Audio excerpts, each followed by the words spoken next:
Vamos dar início aqui a mais um seminário da Brasilidade. O tema de hoje é Políticas de Emprego.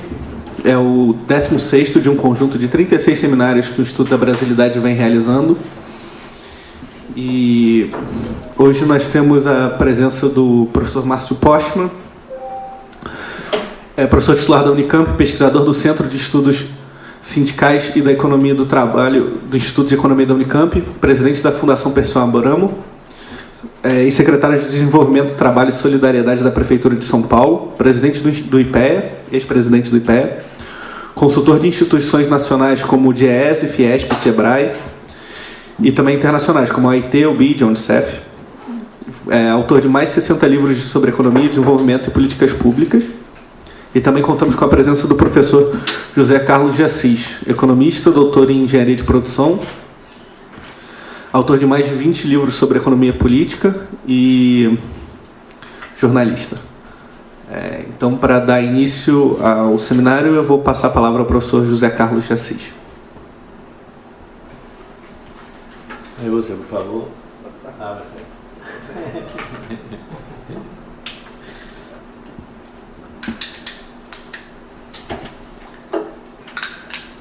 Bom, boa tarde a todos.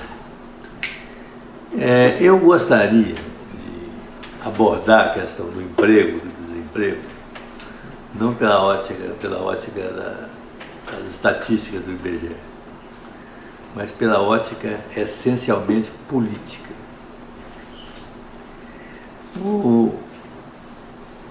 Todos vocês sabem que a democracia moderna, ela foi, desde o século XVIII, ancorada no direito à propriedade privada. Por isso que se chama democracia burguesa. O direito à propriedade privada está presente em todas as convenções da Revolução Francesa. E está, obviamente, presente na Constituição original americana. Então, isso inicialmente foi a forma como a sociedade burguesa, então sendo organizada, reagia à autoridade anterior do Estado, que na verdade era o rei, de intervir na propriedade privada. Por isso que isso se tornou uma coisa basilar da democracia moderna. Um filósofo alemão, o Fichte, do começo do século XX, olhou Fichte, está certo, no século XIX, começo do século XIX, 1810, 1820. Ele olhou aquilo e disse o seguinte: olha aqui, vocês estão baseando a democracia naqueles que têm propriedade. E os que não têm propriedade? O que vocês fazem? Esse conflito potencial, ele na verdade se transformou em conflito real ao longo de todo o século XIX e começo do século XX, na forma de diversos movimentos socialistas, anarquistas, ao longo desse tempo todo, e também nos movimentos sociais-democratas que vieram a se instalar no século XX, segunda década do século XX, no norte da Europa. A social-democracia foi nesse ponto, enquanto os outros sistemas eram revolucionários, anarquistas eram revolucionários, socialistas eram revolucionários, o Marx arranjou uma interpretação mais lógica para o setor seguinte: olha, eu respeito a propriedade privada de bens, mas não respeito a propriedade privada de meios de produção. Socialismo dito científico fez essa distinção, e foi com base nele que se fez a Revolução de 17 na Rússia. Só que não se respeitou nada, na verdade. A Revolução Russa não respeitou propriedade de forma alguma. Mas, de qualquer forma, a retórica, a ideia mestra era: eu preservo, eu fico como Estado dos meios de produção, e aquilo que não é meio de produção, que é propriedade privada simples, fica com as pessoas. Mas enfim, quer dizer, a questão de que você, para respeitar a propriedade privada do outro, você deve ter algum tipo de garantia de sobrevivência, né? De subsistência, de vida, é quase uma coisa, é uma implicação lógica do sistema social. Como é que você vai viver respeitando a propriedade dos outros, sendo que você não tem propriedade e não tem meio de sobrevivência? A política foi resolvendo isso ao longo do século XX. Como?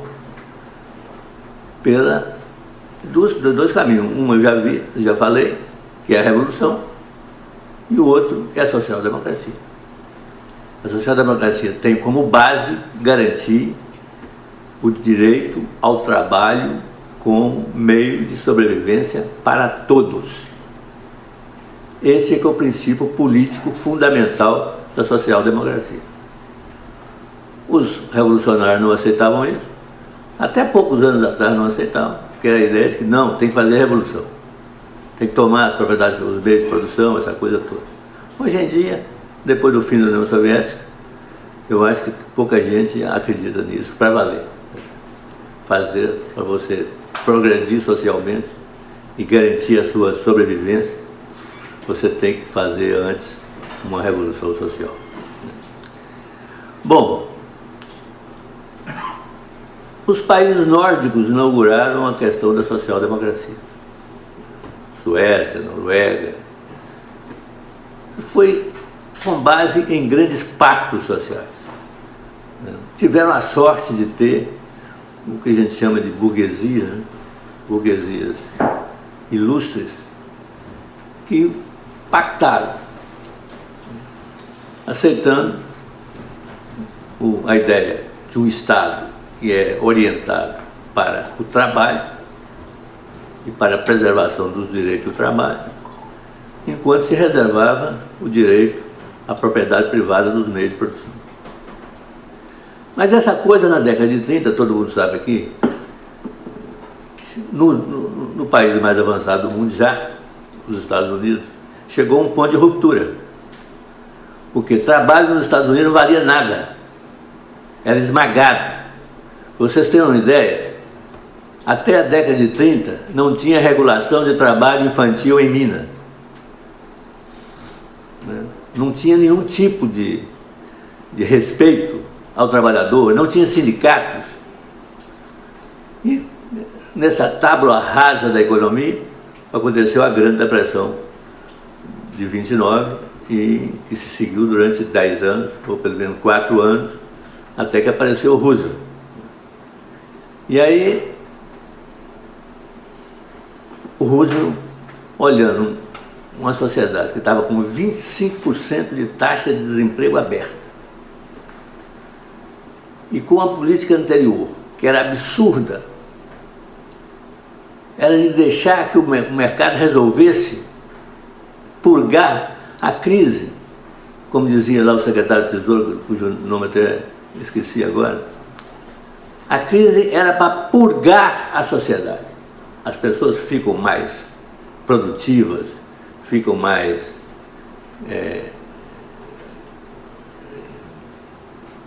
tendem a buscar mais progresso social, né?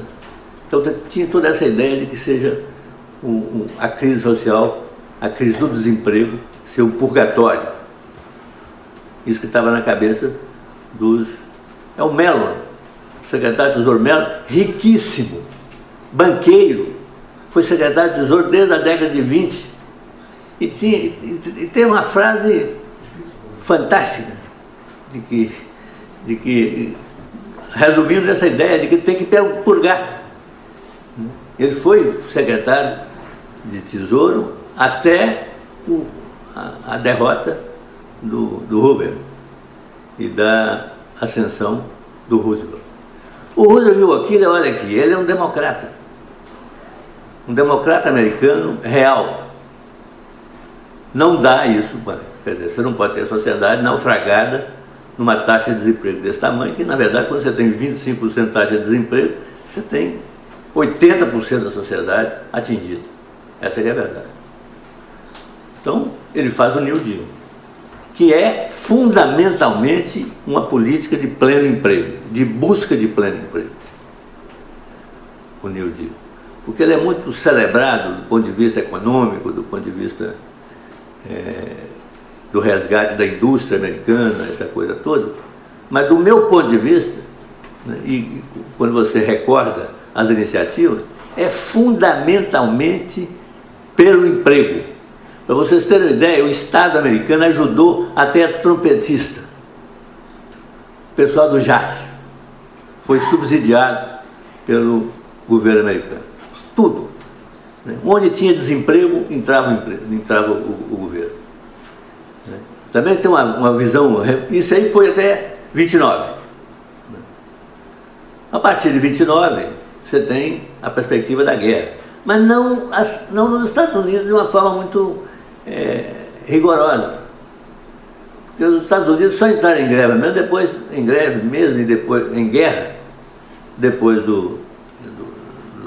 de Pearl Harbor, né, atendendo, sobretudo, no caso ocidental, as demandas da Inglaterra. Mas a taxa de desemprego caiu de 25% para 15% em 38. E continuou caindo depois. E óbvio, com a guerra, do ponto de vista econômico, não é diferente de uma política de pleno emprego. É uma política de gasto público, independentemente de déficit público. Na verdade, tem um grande economista que veio posteriormente, Ava Lerner, faz uma teoria chamada finanças funcionais, que diz exatamente o seguinte: não é que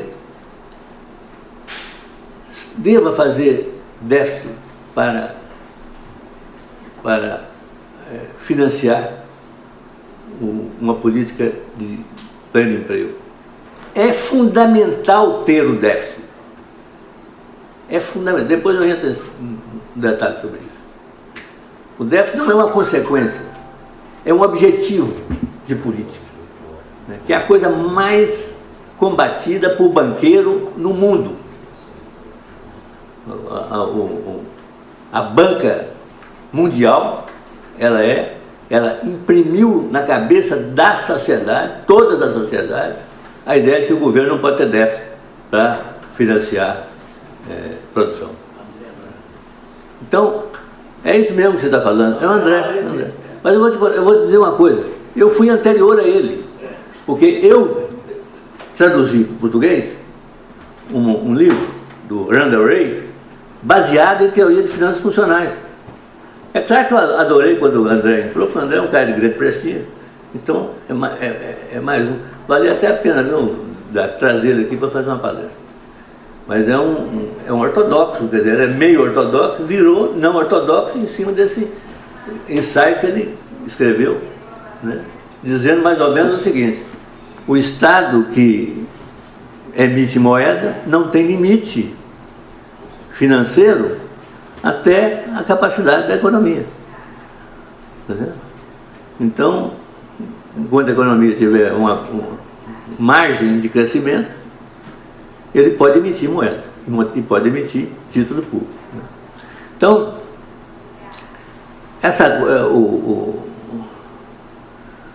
o que acontece então na década de 30, aconteceu nos Estados Unidos e aconteceu na Alemanha.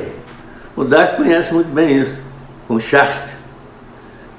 Não tem nada a ver com Hitler. Hitler simplesmente entregou a chave da economia, ele era ministro da Economia e presidente do Banco Central simultaneamente. Ele fez um programa sensacional de pleno emprego, com outros mecanismos, mas essencialmente a partir do déficit público. Então, e foi um sucesso absoluto, maior do que o New Deal. Em 36, quer dizer, começou em 33, em 36, a economia americana já estava, a economia alemã já estava a todo vapor.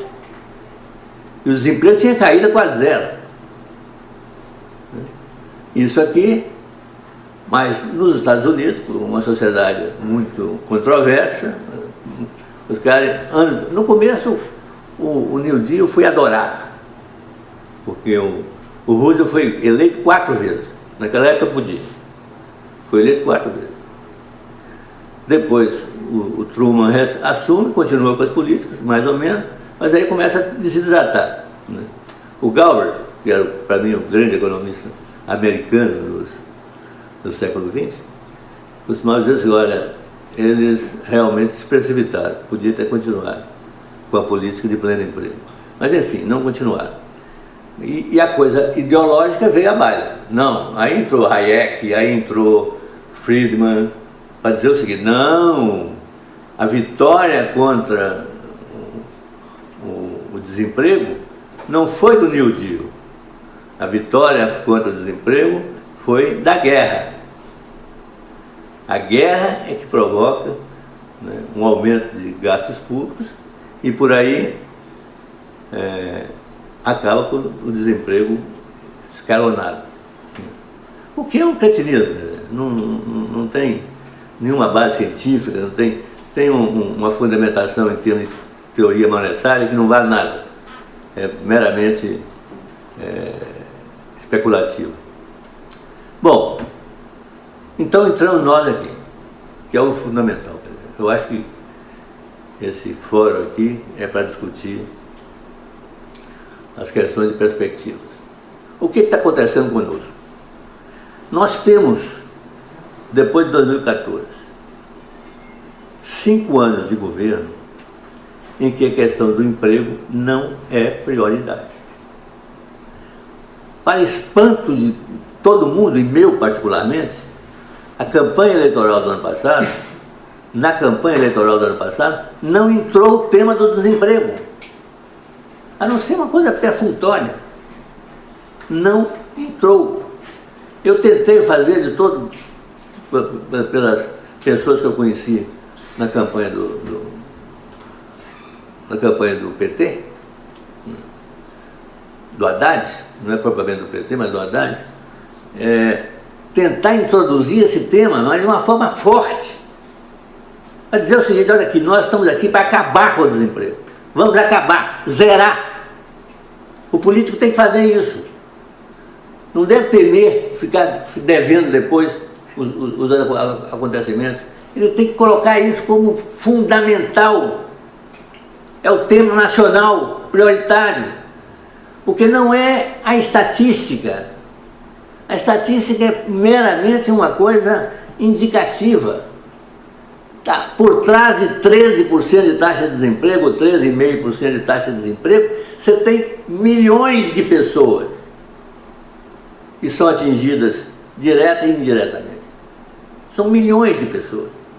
É a família, é os amigos, é os parentes. É uma coisa horrorosa o desemprego. Eu já experimentei. Tem uma música do Wagner que diz, quer dizer, sem emprego, o trabalhador fica sem honra. É verdade. Então a questão do desemprego é vital. Quando ela toma essa dimensão, que está tomando no Brasil, é criminoso um governo que sequer menciona isso.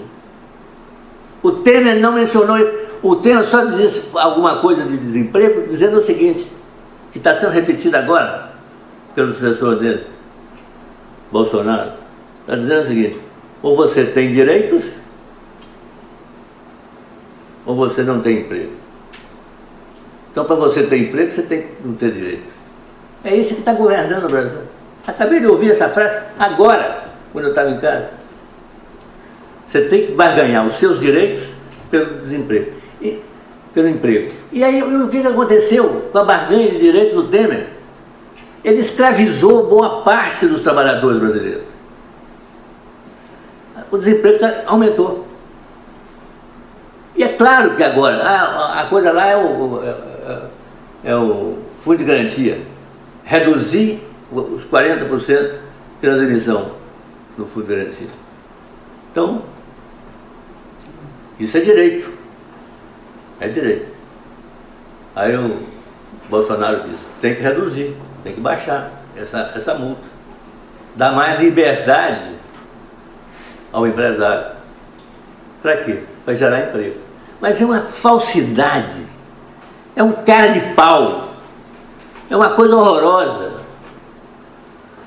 Eu acho que nunca se viu em nenhum país do mundo governantes com esse grau de cinismo, confiados em que a imprensa, eu vou falar um palavrão, é uma imprensa de merda, que não é capaz de debater essas coisas de um ponto de vista imparcial. Ela vai pelo lado da classe dominante, ela percebe o interesse da classe dominante, ou ela atende diretamente o interesse da classe dominante. Essa aqui é a empresa brasileira, a empresa de comunicação no Brasil, as grandes. Bom, você tem os blogs, tudo bem, mas o blog não tem essa penetração. E outra coisa, eu sempre fico desconfiado pelo seguinte, eu escrevo muito em blog, praticamente eu escrevo todo dia. Agora, já escrevi também em jornal, muitos jornais, os principais jornais do Brasil. O que faz a opinião é o jornal escrito. Infelizmente, é o jornal escrito. Não sei por quê. Porque o cara lê, recorta, dá para o outro ler, discute em cima daquilo. A internet não consegue formar opinião. Ela consegue, por exemplo, atacar. Atacar é fácil. Aí você denegrir uma imagem é fácil. Aliás, quando entra isso junto com a mídia, mais ainda.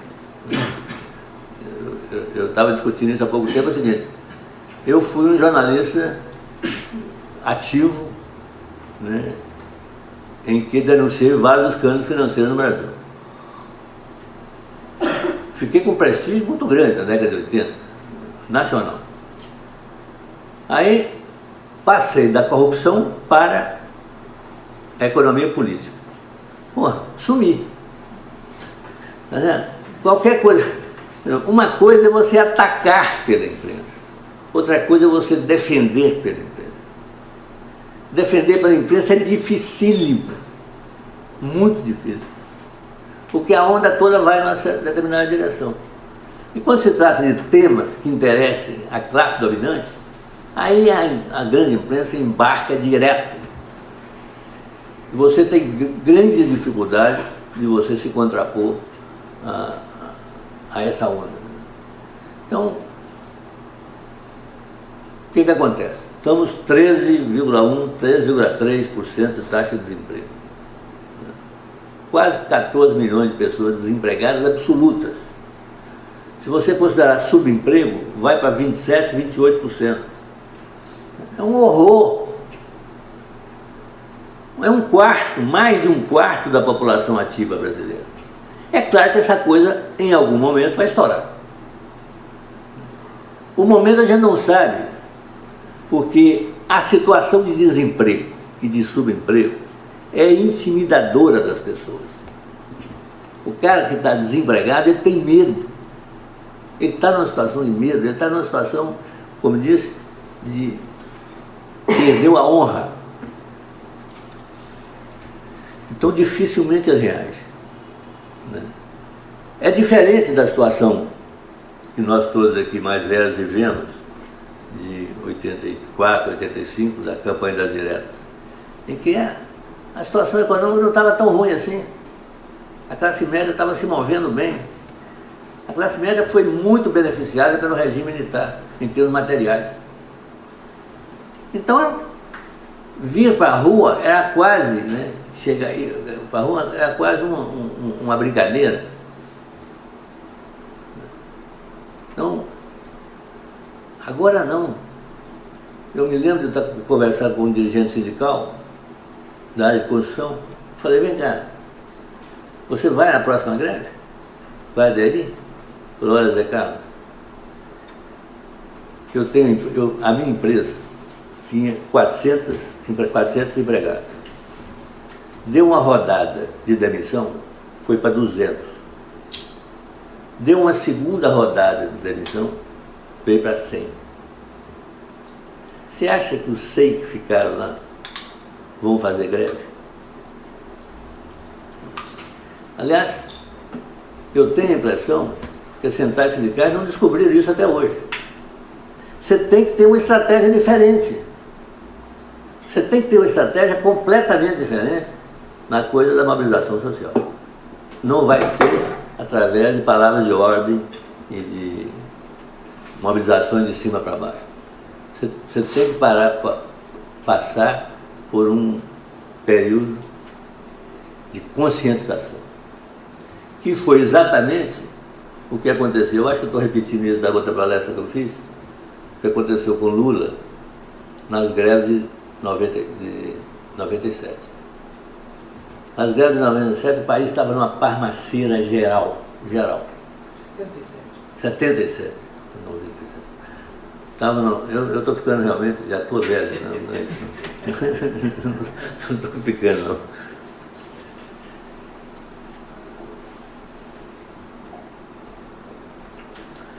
Estava no 77. Tinha havido a eleição de 74, que o MDB deu um show de bola. Quando chegou em 75, veio o pacote de abril. Liquidou com as expectativas políticas. Aí em 77 acontece o quê? Eu me lembro, até fiz um artigo em homenagem ao Paulo Henrique Amorim, há poucos dias. O Paulo Henrique era editor de economia do Jornal do Brasil. Eu era subeditor dele.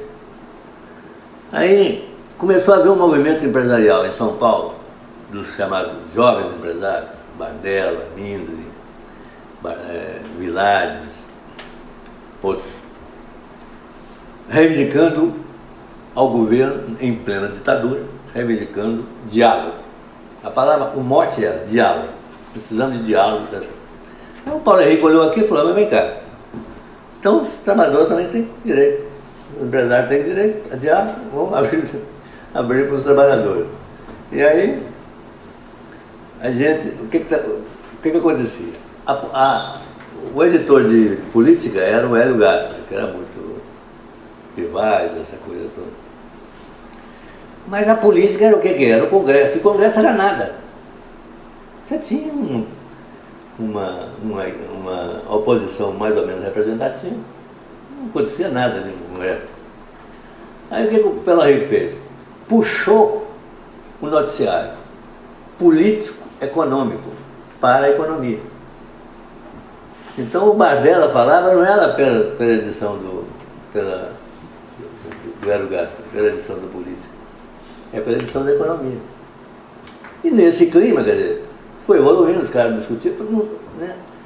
Tem um detalhe, né, que vale a pena lembrar para vocês, é o seguinte: em plena ditadura, o Bardella, numa exposição no Rio Sul, defendeu a legalização do Partido Comunista. Você lembra disso?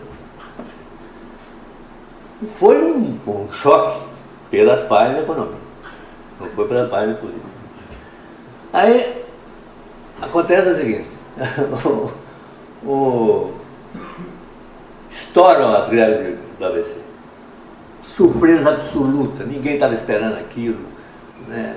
Estava a sociedade naquela situação passiva, estoura as greves. E eu fui encarregado de editar as greves. Passei 40 dias editando as greves do ABC. Quando chegou no fim, o Paulo Henrique falou: acho que eu devia ir a São Paulo para conhecer o Lula. Não conhecia. Eu acho que o Paulo Henrique conhecia mais ou menos. Aí eu fui para São Paulo. Cheguei lá, passei um dia inteiro em São Bernardo, no sindicato com ele. E a coisa que mais me interessava saber era o seguinte: como é que foi isso? Porque a imprensa, a grande imprensa, fora do Jornal do Brasil, que não tomou posição nisso, toda a grande imprensa dizia que eram greves espontâneas.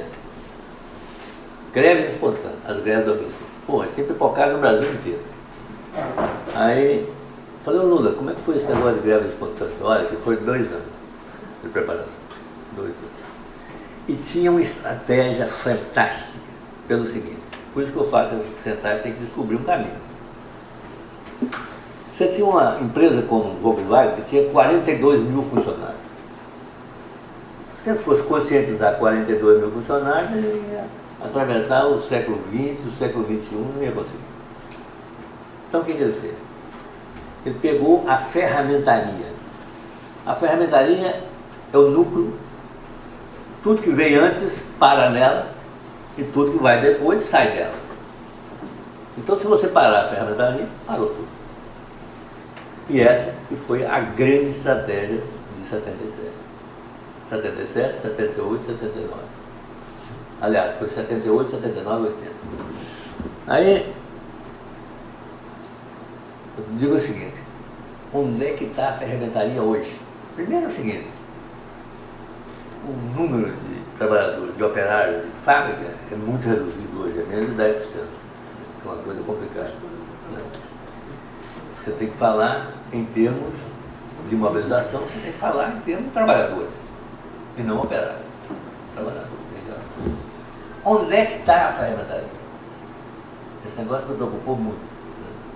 Você está... Vou dizer uma coisa aqui que meio confidente, mas não tem problema não, porque ele está aberto a minha vida. Então é o seguinte. Não, quando você for para a cadeia, você avisa. Desliga. Ah, dá uma desligada aí. Dá uma desligada aí. Não é possível. Eu me abri totalmente. Ou você não fala. Sacanagem com o pessoal em casa. A transmissão ao vivo também. Não, ao vivo, ao vivo. O pessoal vai ficar Vai vir cá, não, você fala, agora você subiu, você fala, ele leva você para a cadeia. Não, eu vou falar então em código, você não vai entender nada. Eu vou dizer para você o seguinte, tem um setor na sociedade que se você parar, para o Brasil inteiro. E é um setor que não é um setor muito politizado, mas que pode ser politizado. Então, acho que a gente tem que trabalhar nesse. Desculpa, eu estou com ele assim o tempo todo. Aí, mas mais do que isso é o seguinte, nós temos que ter uma estratégia real, tá certo? A estratégia é o seguinte, temos que conscientizar em larga escala, independentemente da grande mídia. Temos que usar as mídias alternativas. O que nós estamos propondo? Um fato social, os fatos sociais mais importantes que aconteceram no Brasil nos últimos anos, antes da Dilma, foram os fóruns sociais mundiais. Por quê? Ele juntava tudo, aquilo ali era povo. Povo em todos os níveis. Agora, era financiado pelas estatais, governo federal, não sei o que, então não dá para fazer aquela farra toda. Você não tem mais isso. Você tem que ter uma fonte de financiamento, também não vou dizer qual é, mas para poder fazer uma alternativa que é Fórum Social Nacional. Puxar o nacional. Fórum e puxar o social. Mas fazer isso como? Fazer uma convocatória, todo mundo vem? Não. Preparar isso com vídeos, preparar isso com seminários preparatórios, preparar isso fazendo tipo específico de divulgação direcionado para esse fórum, juntar as entidades em torno disso, propor às entidades que trabalhem com essa perspectiva. Né? A gente vai tentar conseguir o financiamento para isso de alguma forma e tentar fazer isso lá para outubro, setembro, outubro. Não demorar muito, porque senão o Estado acaba de cuidado pelo Bolsonaro. Algumas coisas são fundamentais que estão aí e que estão sob risco. Né? Por exemplo, as refinarias da Petrobras estão diretamente sob risco. Eles conseguiram uma coisa fantástica. Conseguiram que o Supremo Tribunal Federal decidisse que não precisa de licitação. Você pode privatizar as refinarias sem licitação. Decisão do Supremo. Eles não vão conseguir fazer muito rápido porque a refinaria é uma unidade da Petrobras, não é uma empresa. não é uma subsidiária. Então o que eles vão fazer? Vão transformar a unidade em subsidiária e vão depois privatizar a subsidiária. Isso mata a capacidade da Petrobras de ter um fluxo de recursos considerável para investir. Quer dizer, nessa situação, você jamais descobriria o pré-sal. Então, é uma dilapidação, vai junto à BR, essa é subsidiária. Querem privatizar logo. Então, essas coisas é que a gente tem que parar nesse fórum. Tentar fazer um fórum de abrangência nacional para valer, com a mesma repercussão que tinha o Fórum Social Mundial. Aí, então, eu acho que a gente tem que buscar frestas nesse sistema. Não cair em desânimo, porque isso aí, para você jogar toalha é muito fácil desse terreno, porque tudo é contra a gente. Nós temos uma situação única no mundo em todos os tempos que eu conheço, fora das ditaduras totalitárias, que é juntar executivo, legislativo, judiciário, Procuradoria da República, Polícia Federal, tudo contra o povo. Nunca. Nós nunca vemos. Aqui, às vezes, o judiciário funcionava até mesmo na ditadura. Eu fui processado pela Lei de Segurança Nacional, mas aí foi inocentado. O sistema jurídico estava funcionando. Agora não. Eu estava conversando com um grande advogado, grande jurista, quando deram essa decisão de privatizar, de aceitar a privatização das refinarias. Falei, o que pode fazer? Ele falou comigo, nada. Nada. Esse Supremo não dá nada fora do que o Bolsonaro quer. Ele está alinhado absolutamente com o Bolsonaro. E esse cara é muito bem informado na área do Supremo. Essa é a situação que a gente enfrenta. Não quero desanimar vocês, até porque eu sou um animador. Eu acho que nós temos que buscar caminhos. Temos que buscar caminhos. Não vamos entregar isso, porque entregar o país é uma coisa horrorosa. Também não é como questão de você esperar que vai dar alguma coisa na próxima eleição. Sei lá o que vai ser daqui até a próxima eleição. Impossível. Outra coisa é ter clareza no seguinte. A queda do Bolsonaro não é uma coisa difícil, porque ele se encarrega de promover. Não tem problema. O que está mantendo ele no poder é a ideia de o que vem em seguida. Então tem sempre a ilusão de que você vai vir, você salta o Mourão e vai para uma eleição geral, que aí é um complicador, vai passar pelo Maia, e aí é uma eleição geral que a gente não sabe o que vai dar. Então, não deve ter ilusão, quer dizer, se o Bolsonaro cair, assume o Mourão. E eu acho que em algum momento a gente teria que se aproximar do Mourão para saber o que ele é, porque ele é um esfinge. Ele fala uma coisa, outra. Para mim, o único interesse que eu tenho de saber o que ele é o seguinte: como é que se relaciona com Paulo Guedes? O que você acha da política de Paulo Guedes? Se ele disser eu estou de acordo, aí não temos nada o que fazer. É esperar o que aconteça. A convulsão social.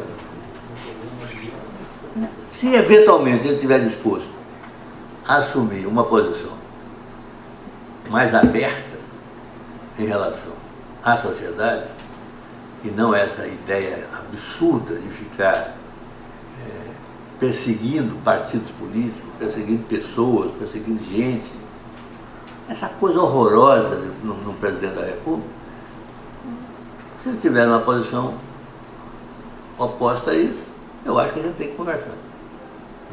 E eu ofereci a ele, inclusive, a oportunidade de um grande acordo nacional.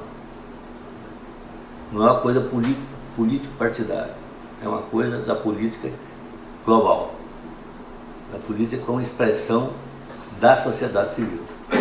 Isso eu acho que a gente tinha que pensar a respeito disso. Do contrário, são 3 anos e meio de Bolsonaro e um interrogante na frente, porque eu não sei o que vai... Sinceramente, eu não sei o que vai restar da estrutura do Estado no fim do período Bolsonaro, se ele for até o fim. Obrigado. Obrigado, professor. Antes de passar a palavra para o professor Márcio, eu queria agradecer aos nossos apoiadores, a Associação de Funcionários do BNDES, a Associação de Aposentados e Pensionistas do BNDES, e também queria agradecer a TV Comunitária, Canal 6 da NET, que está com a gente desde o começo e passa os seminários às 10 horas de quarta-feira. Passo a palavra agora para o professor Márcio. Olá a todas e todos, então, o nosso abraço fraterno, solidário, cumprimentando essa iniciativa que pretende passar o país a limpo, tratando por uma diversidade de temas. Agradeço muito o convite e para mim é uma grande honra poder estar ao lado do Assis, a quem tenho grande admiração pela trajetória, pelo compromisso que tem com a transformação do nosso país. Então, ele fez uma importante retrospectiva do ponto de vista da relação do tema do emprego com a economia e a política, recuperou uma visão importantíssima a partir da centralidade da definição do tema do emprego com a democracia. E a minha fala, uma fala um pouco mais associada a buscar situar o tema do trabalho nesse início do século XXI. E vou avançar nesse caminho porque, de certa forma, estou um pouco incomodado com a abordagem dominante que, de certa maneira, trata a temática do trabalho, mas não apenas do trabalho, diga-se de passagem, né? Eu entendo que há uma visão que predomina os debates no Brasil, que parte do pressuposto que nós estamos vivendo uma sociedade permeada de mudanças, né? Ou seja, a sociedade praticamente é a mesma e ela vem sendo permeada então por transformações, em geral transformações externas à sociedade, e que torna praticamente incapaz essa sociedade de lidar com essas transformações. Há uma certa ingovernabilidade, portanto, no enfrentamento dessas mudanças e transformações. Seria praticamente um mesmo período, não é, com mudanças. E isso pode aqui ser observado por diferentes aspectos, um deles, inclusive, relacionado ao tema da chamada globalização, não é? Que vem já sendo apresentado desde a década dos anos 80, como um fenômeno mundial, global, de questionamento das fronteiras nacionais, né, de predomínio das grandes corporações, que praticamente dominam e concentram cada vez mais o progresso tecnológico, o comércio, que não seria mais um comércio entre nações, mas sim um comércio intra-empresas. Enfim, tem toda aí uma teorização em torno desse tema da globalização, que de certa maneira não é novo no capitalismo. Aqueles que estudaram aí a virada do século XIX para o século XX sabem que tivemos um fenômeno muito similar, e que talvez tenha consagrado uma primeira onda de globalização. É bem verdade que quem estudou isso no final do século XIX e século XX não denominou globalização, e sim imperialismo, que tinha a ver, inclusive, com a forma como se organizavam os governos, basicamente na forma de império, com quase ausência de estados nacionais, né? Na realidade, o sistema interestatal, embora já venha lá desde o século XVII, mas ele ganha robustez com o encerramento da Segunda Grande Guerra Mundial. Praticamente o período entre a Primeira e a Segunda Grande Guerra Mundial é um momento de desconstituição do regime imperialista anterior, né, que vai desconstruindo o velho colonialismo e abrindo a oportunidade do nascimento de novos estados, né? A questão, acho um embate importantíssimo, é o que acontece com a independência das antigas Índias, em 1947, que os ingleses eram totalmente contra a independência e os Estados Unidos, de certa maneira, bancaram a possibilidade de estabelecer ali não mais uma colônia, mas sim um espaço nacional. Então, o sistema ONU, a nosso modo de ver, quer dizer, quando foi feita a primeira Assembleia das Nações Unidas, foram convidados todos os países existentes que participaram, e não eram 50 países. Nós não tínhamos 50 países ao encerrar a Primeira Grande Guerra Mundial, e depois disso, né, nós passamos a ter em torno de 200 países, que foram constituindo, né, os seus espaços nacionais, as suas forças armadas, moeda, sistema tributário, sistemas nacionais de trabalho, de saúde, de educação e assim por diante, né? Era quase inexistente a experiência de sistemas nacionais, de políticas nacionais antes disso. É bem verdade que no Brasil, já com Getúlio, vai se constituindo alguma coisa, com Roosevelt, como foi levantado aqui. Então, mas esse sistema interestatal, de alguma forma, está sendo questionado pela globalização. E a globalização é nos apresentada, já desde os anos 80, como algo que vem de fora, os países não têm muito o que fazer, a não ser se adaptar, não é? E esse tem sido recorrentemente o argumento utilizado para reformas, como foi feita, inclusive, a própria reforma trabalhista em 2017. A gente olha, ou o Brasil se adapta a essa realidade, ou não vai ter investimento das grandes empresas, elas vão sair daqui. Segundo a OIT, foram 563 reformas feitas no mundo do trabalho, né?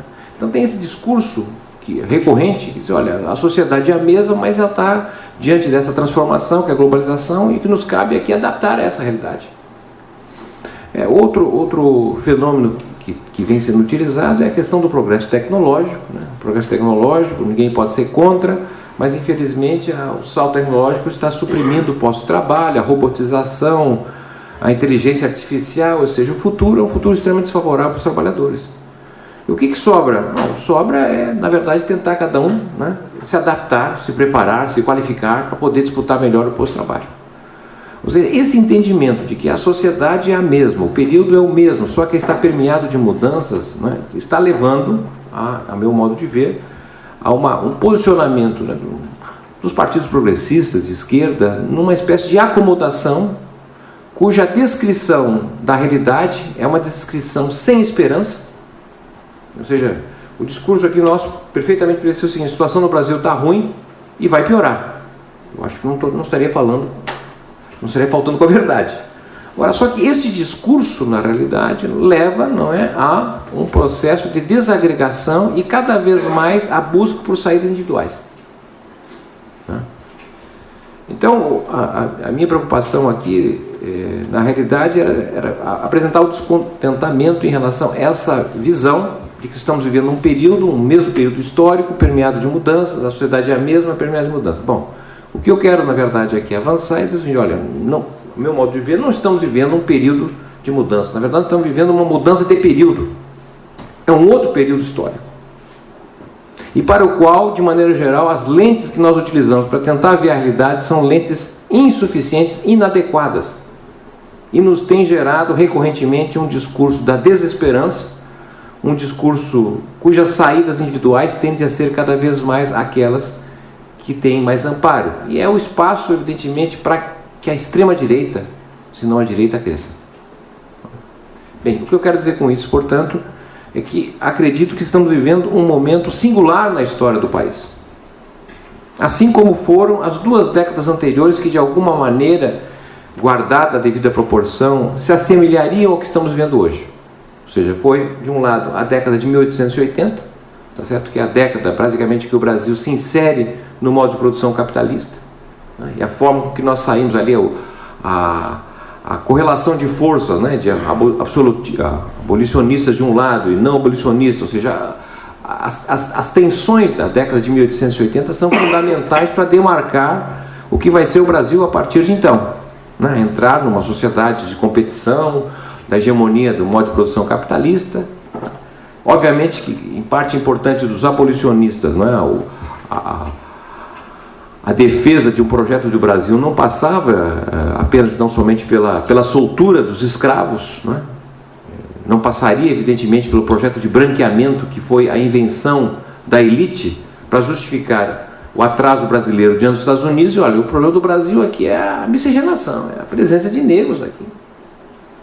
A saída do Brasil qual é? É o branqueamento. Em 1872, o Brasil tinha 2/3 da população, era não branca, era índios e negros e miscigenados. Em 1940, nós vamos ter 2/3 da população são brancos. E você faz essa transição para o capitalismo praticamente excluindo uma parte maior da população do acesso ao mercado de trabalho, dando a essa gente a possibilidade que vai ter os imigrantes, que é a solução encontrada diante da primeira revolução tecnológica na Europa, que gerou um excedente de mão de obra. Onde é que foi esse excedente de mão de obra? Foi deslocado, né, para grande parte da América, alguma coisa da África e, sobretudo, aí, a Austrália, etc. Bom, então, o que eu quero chamar a atenção, nós tivemos ali uma década fantástica que definiu os rumos do Brasil, que foi a década de 1980. E você tinha ali a figura dos abolicionistas, que era o que nós tínhamos de melhor, de mais avançado, apesar, digamos assim, do que resulta o império e o comando do capitalismo a partir de então, que está longe da ideia de industrialização presente em alguns militares ali, né? A ideia do positivismo, etc. Bom, nós temos outro momento fantástico que determina, na verdade, o futuro do Brasil, que foi a década de 1930. Tá certo? A presença dos tenentistas. Se a gente pegar a figura do Oswaldo Aranha, né, presidente do Clube 3 de Outubro, em 1932, ele tem um projeto fantástico, que é o seguinte: olha, isso aqui é capitalismo perfeitamente, somos a favor da propriedade privada, desde que cumpra a função social. Propriedade privada sem função social não tem razão de existir. Está lá, no documento dos tenentistas, liderado por Oswaldo Aranha. Bom, nós estamos em 2019 e a função da terra no Brasil, qual é? Se não especulação, é um país em que 40 mil proprietários rurais dominam 50% da terra agriculturável. E nas eleições passadas foram responsáveis, não é, por comandar a eleição de 248 deputados federais. Num país, não é, de quase 90% da população morando na cidade, a maior bancada no parlamento é de gente vinculada ao agrarismo. Esse é o poder da propriedade, do proprietário rural. Não é? Porque a reforma agrária defendida ali, nessas palavras do Oswaldo Aranha, né, propriedade fundiária garantida desde que cumpra. Não cumpriu, democratiza a terra.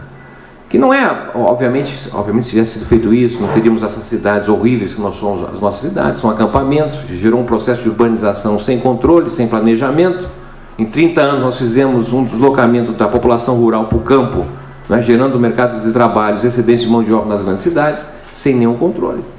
Com a reforma agrária, você reduziria esse fluxo. Né? A França levou 120 anos para deslocar a população do campo para a cidade. Nós fizemos em 30 anos. Mas mais importante que isso era, na verdade, quebrar o poder dos proprietários rurais. Porque a reforma agrária quebra o poder. Foi assim que você quebrou em vários países.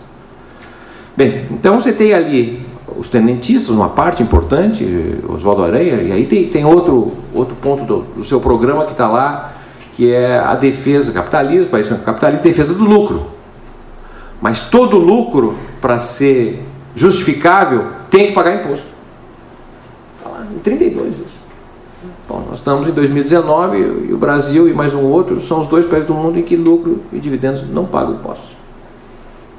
Certo? Então, você teve ali, nos anos 30, quer dizer, tem toda ali a coisa dos 20 e tal, mas para recuperar é uma década que redefine o Brasil. E se não tivesse o Estado Novo, nem capitalismo minimamente organizado teríamos, porque o Estado Novo foi fundamental para construir o Estado Nacional. DASP, as empresas estatais têm tudo a ver com o Estado Novo. Porque sem o Estado Novo, em 38 teria eleição, voltaria a oligarquia agrária. Certo? Bom, o que a gente chama a atenção é que, nosso modo de ver, essa década de 2010, ela é uma década mais ou menos que está determinando o futuro do Brasil para os próximos 60, 70 anos. Certo? Não é um período que tem permeado de mudança. Na verdade, é um outro período histórico. É um outro período histórico com outros sujeitos sociais. E esse período histórico está questionando as instituições que nós temos. São instituições incapazes de dar conta dessa nova realidade. Que realidade é essa? Bom, a começar pelo fato, não é, que você mesmo estava lembrando da tua experiência profissional aí no final dos anos 70 e 80, do Bardella, ou seja, você tinha ali uma liderança na burguesia nacional, que sabia que era meio dependente do exterior, mas ela, na verdade, estabelecia um espaço diante dos interesses internacionais. Tinha um projeto, a gente podia não gostar do Antônio Emílio de Moraes, mas era um homem que tinha 50, 60 mil pessoas sobre ele, como um grande empresário. 5 horas da manhã estava na Beneficência Portuguesa em São Paulo, comprometido ali com a questão da saúde, etc. Bom, quem é hoje o grande empresário brasileiro? Que ideias tem o empresariado brasileiro? Que empresariado? Não, o maior empresário é o dono da fábrica de cerveja, que é muito bom beber, mas fazer cerveja tem pelo menos 500 anos de tecnologia, a mesma tecnologia. Ou seja, na verdade você trocou uma burguesia industrial por uma burguesia de negócios, comércio. E o comerciante, isso historicamente é determinado, o comerciante quer comprar barato e vender caro. Essa é a lógica do seu funcionamento. E aqui vale vender qualquer coisa desde que tenha algum lucro adicional. Mas e amanhã, depois de amanhã, vamos ver, mas primeiro vamos resolver aqui o curto prazo. É o curto prazismo que domina nesse sentido. Bom, a burguesia não tem, mas também se nós vamos olhar o que aconteceu, hoje não tem mais classe média assalariada.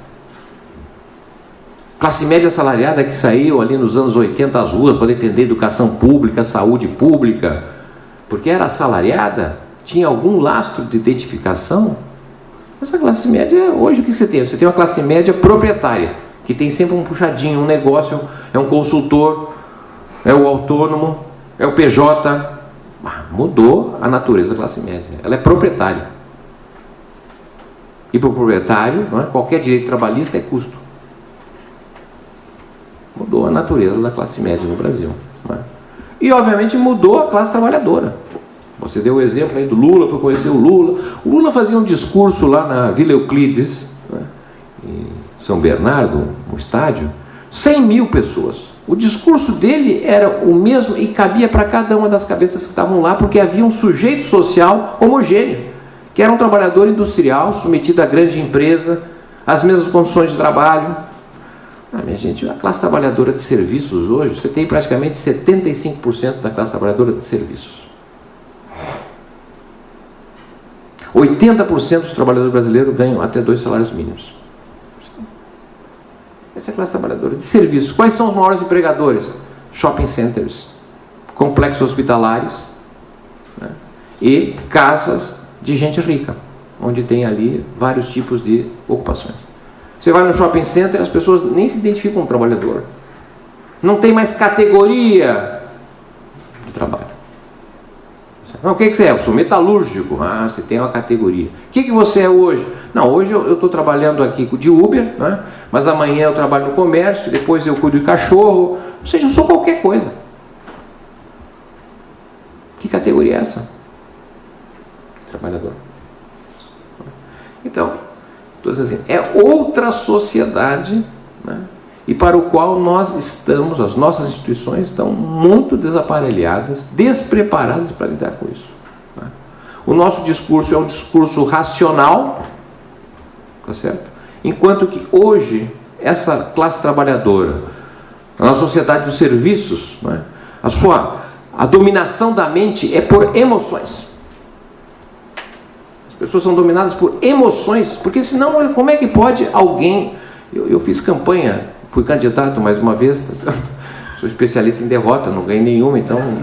Mas eu tive contato com a população na periferia, gente negra, diz, olha, vou votar, mas ele é contra, ele é racista, isso aí não é verdade. O discurso racional não entra. É a emoção. Então, isso nós temos dificuldade de fazer. Estudando as instituições que têm mais êxito atualmente no Brasil, né? São, na verdade, instituições que governam o Brasil, né? E aqui no Rio de Janeiro é um laboratório excepcional. Quem são as instituições que dominam o Brasil hoje? São as instituições religiosas e as instituições criminosas. Tá certo? São confrarias de apoio mútuo. São instituições que lidam com a totalidade do indivíduo e não a especialidade. Porque as instituições da sociedade urbana industrial, né, você tem uma variedade. Se eu sou trabalhador, então eu tenho um sindicato que cuida de mim, em tese, enquanto eu estiver trabalhando. Porque se eu ficar desempregado, bom, aí já não é problema do sindicato, né? Mas se eu sou estudante, é uma associação estudantil. Se eu sou morador, é uma associação de bairro. Ou seja, tem instituições que olham, na verdade, para a especialidade, por parte da situação do indivíduo. Ora, as igrejas e o crime não tem nada a ver com a especialidade. Eles cuidam de tudo. São centros, são hubs de serviço. As igrejas têm de tudo. Tem creche, tá certo? Tem fraternidade, tem acolhimento, tem sociabilidade. Numa sociedade em que não existe mais a ideia de categoria, que eu não me identifico o que eu sou qualquer coisa. A igreja dá um suporte de identidade. Como é que pode, no nosso país, em que você não consegue reunir pessoas para uma assembleia, no sindicato, no partido, né? E você tem 80 milhões de brasileiros que vão pelo menos uma vez por semana nas assembleias das igrejas?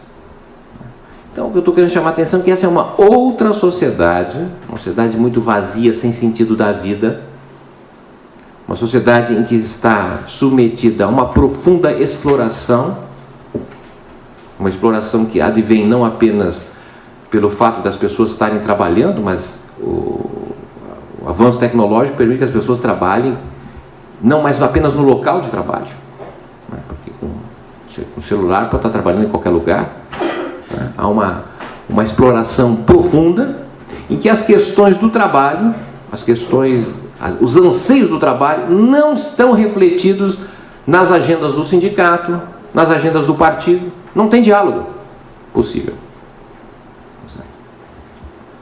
Então, eu quero chamar a atenção nesse sentido que o tema do trabalho tem que ser colocado dentro dessa perspectiva, que não estamos vivendo a mesma sociedade, está certo, permeado de mudança, que temos que nos adaptar por conta da tecnologia, porque, aliás, esse discurso é um discurso tão esfarrapado, né? Onde os países com mais avanço tecnológico, onde você tem mais sinais de mudança tecnológica, de robôs, de inteligência artificial, etc., que são a China, a Alemanha, os Estados Unidos, nesses países não tem desemprego tecnológico. O desemprego está em torno de 3% da força de trabalho. O problema lá não é a falta de emprego, o problema é a mudança da natureza do trabalho, que são trabalhos precários, baixas remunerações, o fim da classe média assalariada. Porque essa mudança tecnológica vai, na verdade, desaparecendo várias categorias, e as categorias, inclusive, vinculadas ao emprego intermediário, vamos dizer assim. Olha, o que nós temos aqui no Brasil é uma coisa dramática. A cada 3 trabalhadores, um está procurando trabalho. E como você bem lembrou, isso não foi nem passou pelo debate eleitoral. Embora houvesse programa que colocasse isso como centro. Mas totalmente desaparecido, e agora tem uma onda, inclusive, de esconder os dados. O nosso presidente agora quer dizer, não, isso aí atrapalha o país, é melhor não divulgar informações negativas. Obviamente que o nosso problema aqui não é um problema tecnológico, tá certo? Embora tenha algum impacto, né? Mas se a gente olhar assim, a maior mudança tecnológica que nós tivemos, por exemplo, em relação à questão da mobilidade, foi uma criação de empregos fantásticos, porque esses sistemas de aplicativos de uso de transporte, nós temos alguma coisa em torno de 6 milhões de pessoas que estão trabalhando nesses aplicativos. Talvez você só está perdendo para a categoria de domésticas, que é a categoria que são 6 e poucos milhões. Mas breve essa será a principal categoria de trabalhadores no Brasil, dos trabalhadores de aplicativos. Bom, então, obviamente que o nosso problema não é um problema tecnológico, ele pode até ter alguma identificação, mas o nosso problema central é num país que está vivendo, na verdade, né, a ausência total de qualquer dinamismo econômico. Não tem dinamismo no país. Nós começamos a década a passar, essa década, desculpe, 2010 a 2014, o país estava rodando 3,2% ao ano, em média. A expectativa é que o Brasil, bom, nós vamos terminar a década de 2010 entre as 5 economias mais ricas do mundo, o país está dando isso, resolvendo o problema do desemprego, da desigualdade, não sei o que mais. Então, até 2014 nós rodava em média, porque o 2010 foi muito alto, a verdade é essa, mas na média estava 3,2%. E de 2015 para cá, agora esse ano termina a década, né?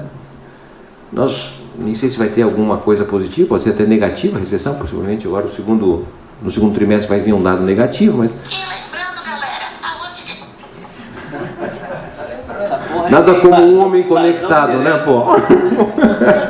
É aí, galera. Você é a Joyce.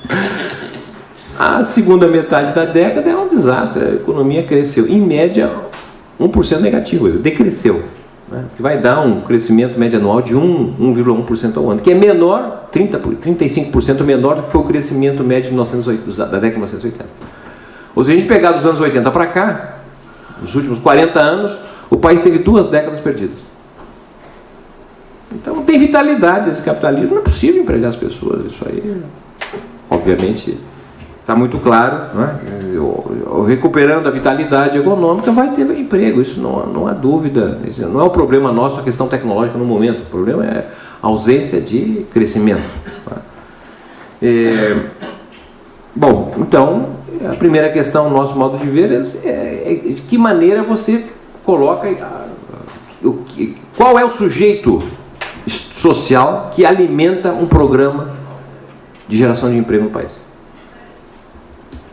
Quem é que vai ser a força disso? Porque, na verdade, nós não temos mais um Congresso como tínhamos nos anos 80. Mudou radicalmente o papel do parlamentar. O parlamentar no Brasil não é mais uma representação dos anseios da sociedade. O parlamentar no Brasil virou, na verdade, um gestor de recurso público. Ele, por conta das emendas impositivas, ele gera recursos. E é por isso que a gente percebe claramente, toda vez que tem uma votação em que interessa o governo, no dia seguinte, ou no dia anterior, você olha o Diário Oficial, ele está sempre com muito mais folhas, não é? Que são os repasses, você compra, virou um mercado. Porque o parlamentar é um gestor de recursos, e com base nesse acesso ao recurso público, ele se articula com o prefeito, passa por cima do governador, porque o governador no Brasil não tem grande importância, ele passa por cima do governador e dialoga diretamente com o prefeito ou com as instituições locais, criando, na verdade, um distrito, o distrito eleitoral dele. Então, esse é um outro parlamentar. Num país em que você não tem praticamente a federação, a ausência total do federalismo brasileiro, que nós temos praticamente quase um Estado unitário, né, porque os municípios se transformaram em meros gestores de políticas federais, políticas públicas. Onde tem algum recurso, quando tem, o prefeito desesperado tem que se aliar à política federal. Né? Qual a iniciativa do prefeito? Nós estamos encaminhando para uma eleição para o ano que vem, né, em que... O que os prefeitos vão administrar o ano que vem em diante? Se não a penúria, a gestão da pobreza desse país. Evidente que eu estou querendo chamar a atenção que não vejo solução assim paliativa. Acredito que talvez o grande mérito do golpe dado em 2016 é ter colocado por terra, né, o ciclo político da nova república.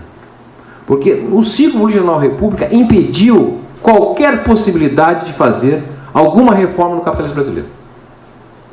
A transição transada, como foi explicada, tá certo, do regime militar para a democracia, a transição pelo alto, né, evidentemente a derrota lá em 84, que impossibilitou as eleições diretas, já definiu que nós entraríamos numa fase em que haveria democracia do ponto de vista da escolha, sem mudança profunda na sociedade. Tá certo? Entramos na democracia, né, com um sistema político desenhado por Golbery Couto e Silva, da fragmentação dos partidos. Isso fez o quê? Criou uma sociedade, tá certo, que nós saímos de 85 até 2016 sem ter feito uma reforma profunda. Se a gente pegar aquele documento, não sei se você participou lá, do Esperança e Mudança, em 1982, um documento fantástico, que está claramente, olha, para sair da ditadura para a democracia tem que fazer reforma. Reforma do Estado, reforma política, reforma bancária, reforma universitária, reforma agrária. Era uma certa conexão com as reformas do início dos anos 60. Nenhuma reforma foi feita. E por que não foi feita? Bom, porque não tinha base parlamentar para isso. Ou seja, a experiência da Nova República é uma experiência de conciliação, para um lado para o outro, mas sem mudança estrutural na sociedade.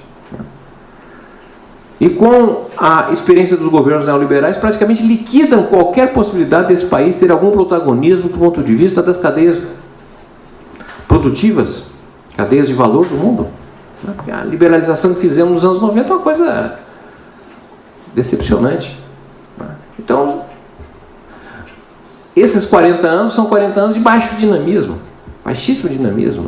É justamente na transição lá dos governos militares de 81 a 83 que se cria no Brasil a figura do desemprego aberto. Nem existia no Brasil isso. O desemprego, porque desemprego aberto é aquela condição em que a pessoa só procura trabalho, tem que estar disponível o trabalho, não pode exercer nenhuma atividade durante 2 horas na semana, porque se ele lavou um automóvel, ele já é ocupado. Para o IBGE, de acordo com a metodologia da OIT. É por isso que dá 13 milhões de trabalhadores desempregados aberto, mas quando você vai olhar trabalhadores com insuficiência de horas, você vai para 28 milhões. Porque o cara está ocupado para o IBGE lavando o carro, mas ele está desesperado, fazendo qualquer coisa para viver. Porque o conceito de desemprego aberto é um conceito de país rico, que tem seguro-desemprego, que a pessoa pode ficar diante de alguma renda procurando trabalho. Então, os anos 80 introduz a figura do desemprego aberto, e a meu modo de ver é que nós estamos, na verdade, numa encruzilhada. Não acredito em governos de conciliação. Nós estamos num país tão polarizado que é para um lado ou para o outro. É alguma coisa muito parecida com o que foi em 30, é uma coisa talvez muito parecida com o que foi a década de 1980. Tá certo? É uma década, é um momento, na verdade, de definição do futuro do país. E, obviamente, que eles ganharam, estão ganhando, está 1-0 o jogo, tá certo? Eles têm um projeto. Bolsonaro, se é isso, aquilo, não interessa. Interessa que tem uma unidade do ponto de vista das classes dominantes, e eles estão fazendo tudo. Tá certo? Tem um projeto reformista, que é praticamente o PAEG deles aqui. É um projeto de sucessão de reforma previdenciária, reforma tributária, reforma do Estado. Eles vão fazer todas as reformas. Eles têm maioria no parlamento para fazer. É um projeto de reforma, portanto, reforma aí liberal conservadora, ou anarcocapitalista, que é o von Mises, que é por trás dessa gente. Eles têm acertar esse acordo com a União Europeia, que é praticamente a pá de cal do ponto de vista da burguesia industrial, mas, por outro lado, é um reforço na burguesia agrária, na burguesia comercial. Eles têm, na verdade, a asfixia das finanças públicas, um corte brutal de recursos, e que vai levando. Como assim? A pesquisa da população feita sobre a reforma da Previdência, não. A reforma da Previdência é ruim para nós. Agora o problema é que alguma coisa tem que ser feita. Então tem que fazer alguma coisa. Vai levando essa ideia de acomodação e aceitação dessas reformas que vão possivelmente avançar. Então eles têm um projeto de reforma. Eu não acredito que esse é um governo que não disse a que veio, que é um governo despreparado, qualificado. Eles, na verdade, vão usando, né, a tática de criar aí fumaça, tá certo? O filho do Bolsonaro vai ser embaixador, não sei, então aí fica tudo discutindo, enquanto isso as mudanças vão sendo feitas, privatizando a Petrobras, vai ver um programa de privatização enorme. Então, eu diria assim, não acredito que há possibilidade de conciliação. Agora, o lado deles, de alguma forma, estão organizados. A questão é o nosso lado, como é que nós organizamos o nosso lado? Tá certo? E esse é o problema meu mais grave, é que estamos hoje desarticulados, fragmentados, tá certo? Preocupados em nomes, se é o João, a Maria, ou na verdade nos falta um programa que dê unidade, que dê uma perspectiva nacional, tá certo? E esse é o espaço, é a contribuição que nós podemos fazer, tá certo?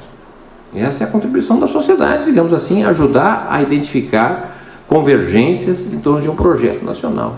E para mim, o projeto nacional tem como centralidade o tema do emprego, o tema do trabalho. Esse é, eu acho, o aspecto fundamental de uma perspectiva de nação. Agora, essa perspectiva de trabalho passa certamente por compreendermos, né, que ou a gente tem um programa muito avançado, por exemplo, diz assim, num país como o nosso, né, em que a disputa crescente em torno dos ganhos de produtividade, adianta a gente continuar defendendo o ingresso no mercado de trabalho a partir dos 16 anos de idade, quando aqui no nosso país, né, os filhos dos ricos não começam a trabalhar antes de ter completado o ensino superior? Qual é a perspectiva da educação para a vida toda? Porque as grandes empresas, de maneira geral, têm programas de formação permanente nas grandes empresas. Qual o espaço de formação para a vida toda? Por que as nossas escolas ficam fechadas no final de semana? As universidades? Nós temos o equipamento, temos capacidade e pouco utilizamos isso. Estudar, portanto, a ideia de estudar a vida toda. Outra perspectiva em relação à questão do envelhecimento. Porque uma coisa é a previdência social, lá, a grande conquista da década de 1880 na Alemanha. O fato concreto é que no Brasil de hoje nós temos 1/3 dos aposentados que, embora recebendo pensão e aposentadoria, continuam trabalhando. E quem aposentou-se e continua trabalhando, de maneira geral, não é o cara da agricultura familiar, o trabalhador da construção civil. Você não pega alguém de 65 anos trabalhando na construção civil, por exemplo. Não é? Quem se aposenta e continua trabalhando é professor universitário, é juiz, é gente com um nível de escolaridade maior, porque na verdade não há o problema do envelhecimento, do comprometimento físico, como há no trabalho manual. No trabalho intelectual, uma pessoa com 60, 70 anos e cada vez mais terá condições de realizar algum trabalho. Mas não pode ser o mesmo trabalho de um jovem. Não pode ser na universidade, o professor tem que dar o mesmo número de horas que um jovem dá. Obviamente tem que remodelar isso. Até a figura do segundo cheque tem várias alternativas nesse sentido, do ponto de vista da inserção das pessoas no trabalho. Porque, independente da inovação tecnológica, o trabalho continua sendo central nas nossas vidas. A gente é identificado pelo trabalho que faz.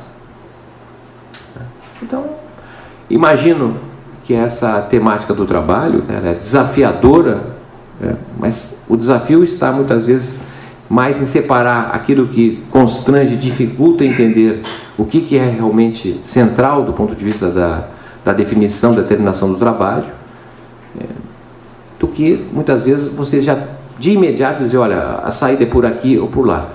Mas de toda maneira, eu acho que o tema do emprego pode ganhar centralidade, ser fundamental, quer dizer, na inversão do que está aí nesse governo, né?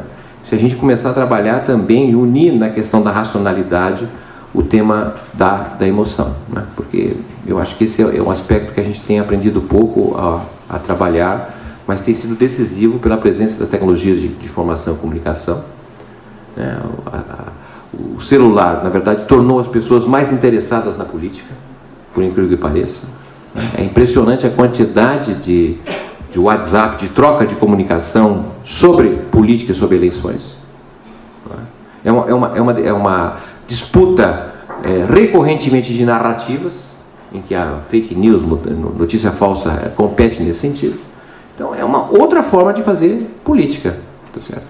E eu acredito que esse é o desafio que nós temos do ponto de vista de formação de uma nova maioria. Essa nova maioria está aí, é o seguinte, se você levantar a tampa, está fervilhando, a insatisfação é generalizada. É generalizada. A questão é saber como é que você converge, constitui essa insatisfação num projeto de ação.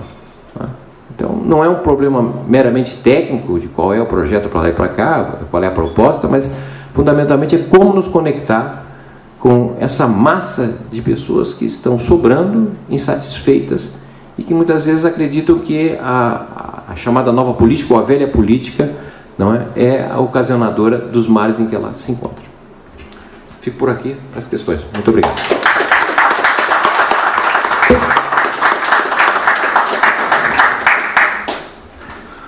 Bom, queria abrir agora para a pergunta da plateia.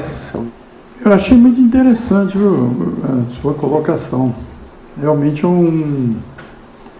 abre uma nova reflexão que eu acho que não vejo em nenhum partido, nenhuma discussão nesse nível. Então eu queria que você pudesse falar um pouco mais sobre essa questão das emoções, que eu achei muito interessante, porque eu fiquei, várias vezes eu refleti assim, o que junta as pessoas? certo? Aí eu chegava à conclusão que era o futebol, que eu acho que tem muito a ver com a emoção, não sei, você não incluiu aí, eu queria que você pudesse falar também sobre isso, e as igrejas, certo? Então, essa questão de que esses trabalhadores que trabalham em cada momento em um determinado tipo de função, por que essa questão da emoção? Isso aí não ficou muito claro, e qual seria uma indicação aí de leitura também sobre isso, tal, porque eu acho que é importante, porque antes de fazer o programa, que você citou, que todo mundo tinha, os partidos e tal, é importante chegar a essa conclusão, né? Porque quem não chega a essas conclusões sobre a realidade não vai conseguir gerar um programa.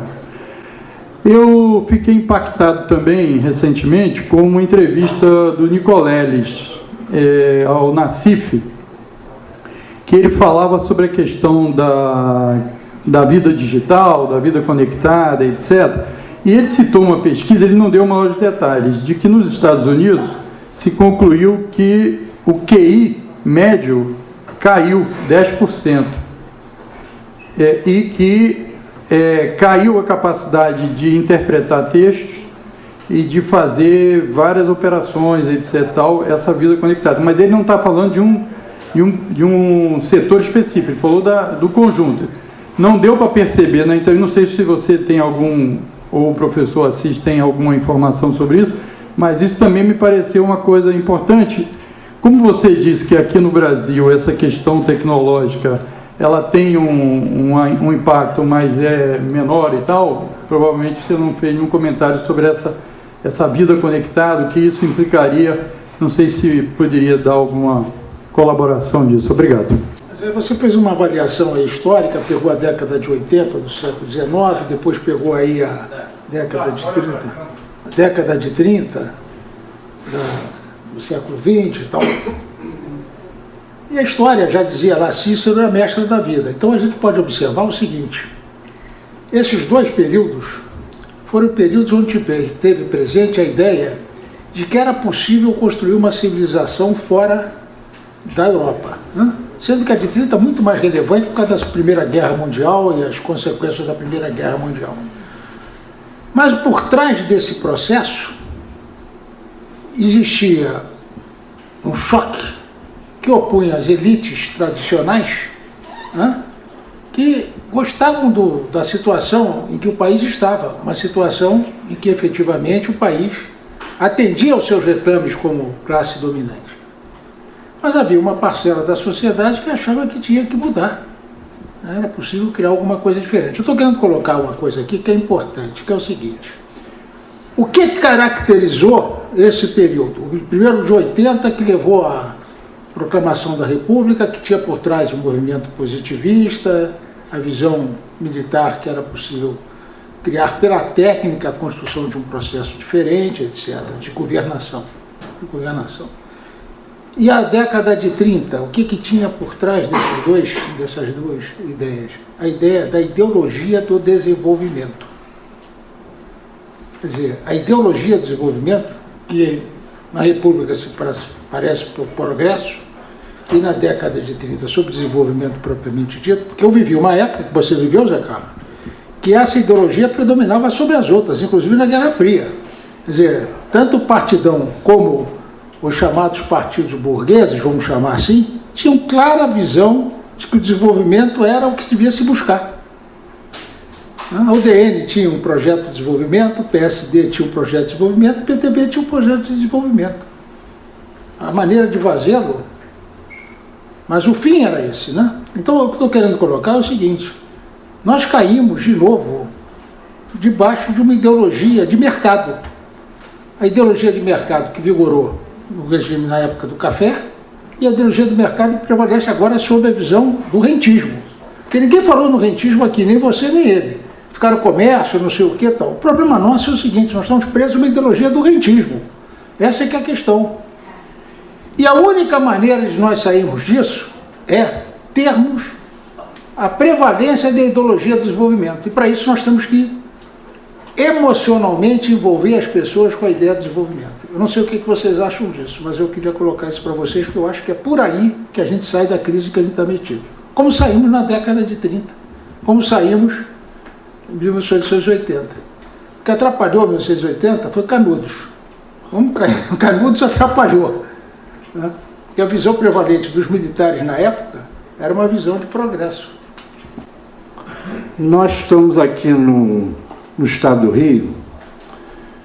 Nós vivenciamos aqui uma situação muito curiosa, porque o processo de redemocratização aqui passou pela volta de um velho político gaúcho, tinha tido aqui um referencial de votos muito significativo, e a vitória dele foi quase que, eu diria, 80% em cima da emoção. Eu não vejo nenhuma coisa orgânica na vitória do Brizola naquele ano. Isso virou a história aqui do Estado. Isso gerou algumas linhagens aqui. Não são filhos, podem ser filhos meio bastardos, mas gerou uma linhagem. Então eu acho que não tem nenhuma novidade do ponto de vista assim, local. E essa eleição agora, enfim, um pouco aí pelo lado, aconteceu a vitória desse Witzel, que ninguém, uma semana antes, identificava essa conexão. Eu concordo com você, concordo no sentido de que isso é um dado importante, mas eu não sei se isso é um dado novo, tudo para nós que estamos por aqui. Talvez, se a gente for comparar com os políticos paulistas ou paranaenses, etc., a gente não vai se topar muito com essa coisa. Até alguns que estão num momento assim contemporâneo. Isso é uma pequena pergunta. E a segunda pergunta é a questão da federação, que eu acho que essas eleições projetaram a questão federativa, está aí no ar. Nós temos 10 governadores, possibilidade de trabalhar isso aí. Eu vejo essas eleições próximas como um laboratório de com alguns elementos que vocês trouxeram aqui. Então, esses são os dois pontos que eu queria aqui trazer aqui. Obviamente aqui quero agradecer as questões, eu nem sei se tem condições de responder, porque são minhas questões, para dizer a verdade, né? Eu venho da universidade, estou sempre preocupado em ter boas questões para poder desenvolver o próprio trabalho. Então, a solucionática vai ser apresentada aqui pelo Assis, tá certo? Então, vou ficar problemático. Mas, bom, em relação a... Se a gente for... Quer dizer, no fundo, o nosso debate aqui se concentra em torno da questão do poder. Né? E, de maneira geral, a literatura tem identificado duas formas de domínio, né? Duas formas de exercício do poder. Uma é através, não é, da coerção, da força, né? E a outra através da persuasão, né? E o que nós temos visto, basicamente, nesse período, que acredito difícil, embora não impossível, voltarmos a um regime de coerção no Brasil, né? Então, o que nós temos, na verdade, é um regime de persuasão. E eu não tenho dúvida, né, que as eleições de 2016 e, sobretudo, a eleição de 2018, eleição nacional, ela, de certa maneira, é uma eleição disruptiva. Ela é uma eleição que não tem nada a ver com as anteriores. Ela estabeleceu um outro patamar, posso estar equivocado, né, mas diferentemente daquelas que se realizaram sobre a denominação do ciclo político da nova república. E por que eu estou dizendo isso? Porque me parece que nessa questão da persuasão há uma mudança, uma alteração profunda nas formas de comunicação. A questão da comunicação, ela é central porque a comunicação, na verdade, introduziu um sistema de dominação das mentes e de representação muito diferente das comunicações realizadas anteriormente. Em primeiro lugar, porque nós estamos diante de um sistema de comunicação que é profundamente concentrado do ponto de vista do domínio da informação. Mas, por outro lado, esse sistema de comunicação que é concentrado na informação, ele é profundamente descentralizado na comunicação. Porque todo mundo aqui se comunica, todo mundo tem celular, a população brasileira, se não todos, mas próximo disso, usam o celular. E usam cada vez mais, não para conversar, mas para digitalizar. O que significou dizer que, na verdade, você deu ao indivíduo uma possibilidade. O indivíduo comum, uma possibilidade de exercer a persuasão que anteriormente ele não tinha, porque era realizada através das elites, os partidos, os sindicatos da sociedade organizada. E o avanço da extrema-direita foi justamente dar o espaço e legitimar esse tipo de comunicação feita por segmentos do cidadão comum, não é? E transformar isso numa agenda política. Portanto, a nossa fala da esquerda, de maneira geral, segue sendo, na verdade, a ideia de um programa. Nós vamos fazer um programa econômico, tá certo? Vamos trazer aqui os melhores quadros, o programa é o melhor programa para o país, etc. E a partir desse programa nós vamos fazer a luta política. Não necessariamente isso. Vai depender se esse programa tem alguma emoção. Porque o Bolsonaro não foi a debate, não tinha partido, não é? Que ideias tinha ele, a não ser o senso comum? Portanto, o que eu quero chamar a atenção é que há um sistema mental, né, que construiu narrativas que é de novo tipo, e para o qual nós estamos pouco preparados para lidar com isso. Né? Eu não tinha visto essa fala ou alguma pesquisa que justifique a ideia de que houve uma redução do QI nos Estados Unidos, mas não me surpreende. Porque, na realidade, a capacidade de leitura caiu brutalmente. As pessoas leem cada vez menos. Quem são os jovens hoje que chegam aos 18, 19 anos de idade tendo lido a literatura brasileira? Os romancistas. Agora, não significa dizer que as pessoas não têm mais acesso à informação. A quantidade de gravações, as pessoas estão andando, estão ouvindo, é impressionante, muito maior do que era no passado. Portanto, eu acho que a questão chave para nós é o entendimento, a neurociência, de como é que as pessoas percebem que as coisas são tão bem feitas, já vem trabalhando desde 2013. Eles não surgiram do dia para a noite. O tipo de foto que você manda, o tipo da letra que você põe embaixo. Eu vi um documentário sobre a campanha do Trump, sobre liberalização de armas, né, que ele manda só para mulheres que vivem só, não é? Uma foto de alguém assaltando a casa da mulher. Eu, por exemplo, no ano passado não recebi nenhum WhatsApp da turma do Bolsonaro pedindo voto para ele. Por que ele não mandou para mim? Porque, obviamente, eu não ia mudar meu voto, mas certamente ele mandou para quem poderia mudar o voto. Não é? Então, essa ideia da informação, os sindicatos, os partidos têm uma massa de informação brutal e não usam. Os sindicatos têm telefone das pessoas, Facebook, WhatsApp, tem de tudo. E os sindicatos, os partidos continuam fazendo um discurso homogêneo, como se a população fosse a mesma, tivesse o mesmo sujeito social. As pessoas, cada um tem a sua cabeça. Se você não tiver uma informação segmentada.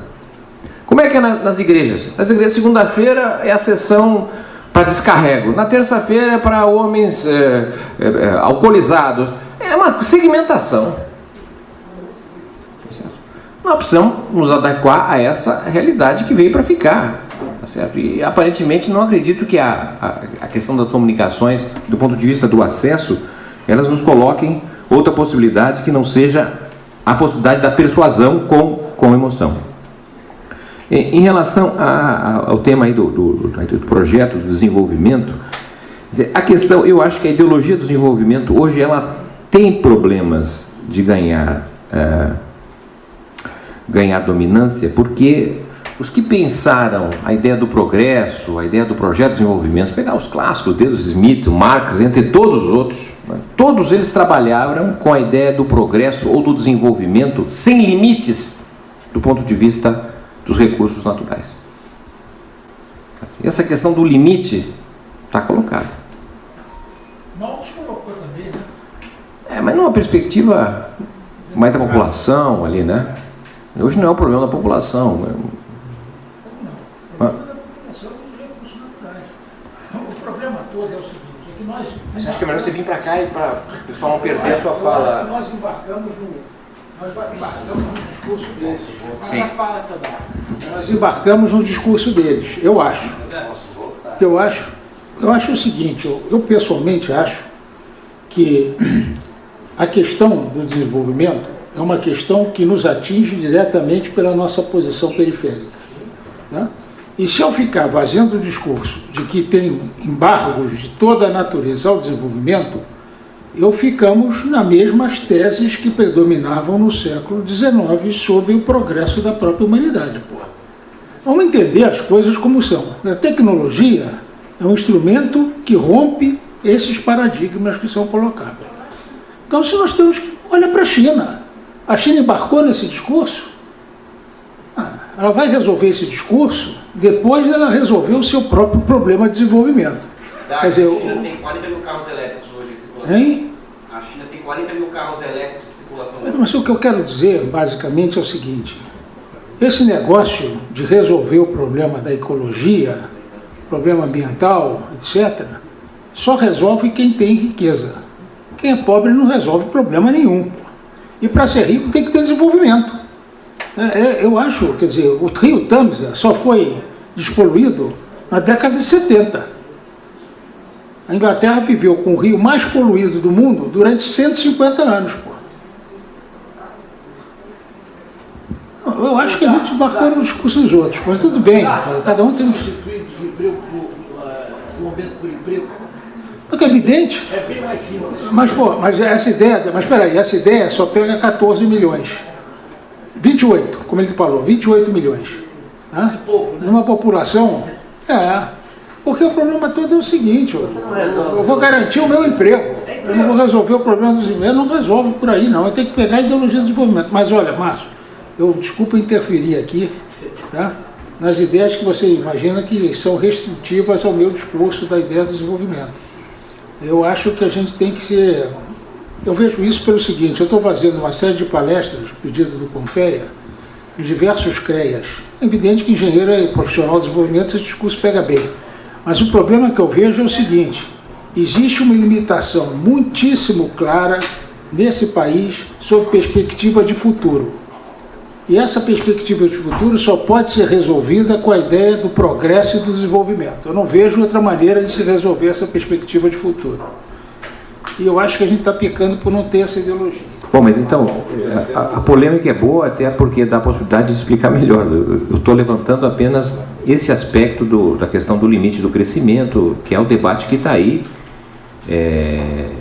Obviamente eu não concordo com ele, mas eu estou só chamando a atenção que a nossa dificuldade com a juventude, por exemplo, porque construir a ideologia do desenvolvimento com o Vargas foi relativamente fácil, porque você tinha o BNDES, tá certo? Foi formando quadros. O problema hoje é que você enfrentar a questão do desenvolvimento, se você não envolver o Ministério Público, não viver o Sistema U, se não ampliar, é muito difícil. Porque o Ministério da Fazenda vai para lá, hoje, não sei, você ganha o governo lá, você não consegue nem gastar o dinheiro. Dadas as dificuldades, as barreiras que existem, que foram sendo impostas praticamente. Então tem uma resistência, estou apenas chamando a atenção para as dificuldades que são diferentes daquelas que se teve aí, talvez nos anos 30, para construir de fato a ideologia de desenvolvimento. Acredito que ela deve ser recuperada, porque uma das dificuldades que nós temos hoje, eu acho que explica um pouco a razão da nossa fragmentação, é que quando a gente começa a discutir, a gente olha para o passado recente, e vê que muitos erros foram cometidos, mas eu acho que não foi assim, outros foram achaçados, ou seja, nós nos fragmentamos olhando em relação ao diagnóstico passado. Acho que o que nos unifica é olhar para o futuro. Tá certo? O que é o futuro? Aí, bom, independente de ser flamenguista, fluminense, corintiano, a preocupação com o futuro, ela está bem colocada, né? E, de certa maneira, acredito que a única possibilidade que nós temos para ter, de fato, um projeto de dimensão de autonomia nacional, ainda que seja relativo, porque se a gente pegar dos anos 500 para cá, 1500 para cá, eu gosto sempre do livro do Sérgio Buarque, A Visão do Paraíso, né, que a história do Brasil é uma história, na realidade, né, que se assemelha a uma procissão de milagres, porque até a década de 30 o país não teve um projeto nacional. Tudo dependeu das relações, né, externas, com o ciclo do ouro, da cana-de-açúcar, do café, da borracha. O ciclo, se é que dá para chamar assim, o ciclo da industrialização é o único que nos deu alguma capacidade de decisão nacional. Então, a desindustrialização que está em curso, a desindustrialização precoce, porque um dos problemas maiores da desindustrialização precoce é que nós estamos condenando uma parcela dos brasileiros que não terão acesso a bens industriais. Porque uma coisa é a desindustrialização madura na Europa, nos Estados Unidos, em que toda a população teve acesso a bens industriais, então aumenta a renda, a renda não vai mais para o consumo de bens industriais, vai para os serviços, perfeito. Tá? Agora, o nosso caso não é isso.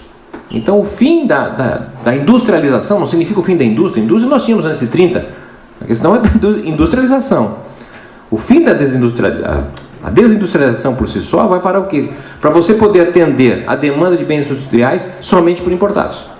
E aí você não tem capacidade de sustentar a importação de bens industriais apenas com o agronegócio. Então nós estamos caminhando aceleradamente para o que vigia no Brasil pré-30, né, que foi o quê? Você descolou o consumo dos ricos da produção interna. Né? Então isso é dramático, isso aí. A questão da indústria me parece central, não é? Ainda que nós precisamos conciliar com esses debates que surgem em torno da questão da sustentabilidade. Você tem duas dimensões, o social e o econômico. Não existe o social sem o econômico, numa sociedade industrializada. Então essas duas coisas caminham juntas, quer dizer, uma é par da outra. Você tem, para você atacar para valer o problema do desemprego, você tem que fazer uma política de desenvolvimento. Aliás, os instrumentos para uma política de desemprego são instrumentos para o desenvolvimento. Quer dizer, você tem, o que é basicamente? É a ampliação do gasto público. Não tem nenhuma outra forma, quer dizer, de você atacar a questão do desemprego. É pela ampliação. Agora você vai ampliar o gasto público em festa? Não existe, quer dizer, você vai ampliar, vai estimular a indústria, vai estimular os outros setores, que realmente está tudo hoje confundido, como quando disse o Márcio, 75% são serviços. Você tem que haver também o desenvolvimento do serviço. Tem que haver o desenvolvimento da indústria, que é básico. Não existe propriamente serviço para valer sem desenvolvimento industrial. Então, esse ponto eu acho fundamental. Agora, eu queria dar só um palpite sobre a questão da emoção, né, em partido. Eu pergunto a vocês uma coisa, mas para falar sinceramente, algum de vocês pensou profundamente por que o Bolsonaro ganhou a eleição? Teve isso como tarefa intelectual? Por que foi? Eu pensei. Pois é. Então eu vou dizer por que eu acho que teve. Primeiro, porque era o mote contra a corrupção simbolizado pelo PT. O PT é o partido corrupto que eles exploraram.